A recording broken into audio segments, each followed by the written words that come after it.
देशात शेतकरी त्रस्त आहेत, मात्र पंतप्रधान परदेशवारीत व्यस्त, असं म्हणत संजय राऊत यांनी पंतप्रधानांवर टीका केलेली आहे।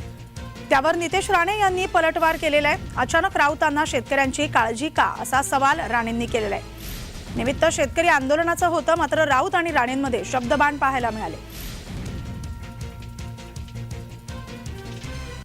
अश्रुधुराच्या नळकांड्या फोडल्या जात असताना नरेंद्र मोदी परदेशामध्ये अबुधाबीच्या राजाबरोबर मेजवानी जोडतात, हा या देशातल्या शेतकऱ्यांचा सगळ्यात मोठा अपमान आहे।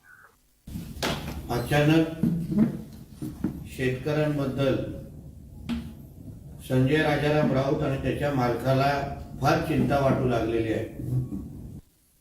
2.5 वर्ष ह्याचा मालक जेव्हा राज्याचा मुख्यमंत्री होता, तेव्हा त्या 2.5 वर्षामध्ये उद्धव ठाकरेंच्या नेतृत्वात असलेल्या सरकारच्या नेतृत्वात शेतकऱ्यांच्या डोळ्यातून रक्ताचे अश्रू आणण्याचं काम ह्याच्यात मालकांनी केलेलं होतं।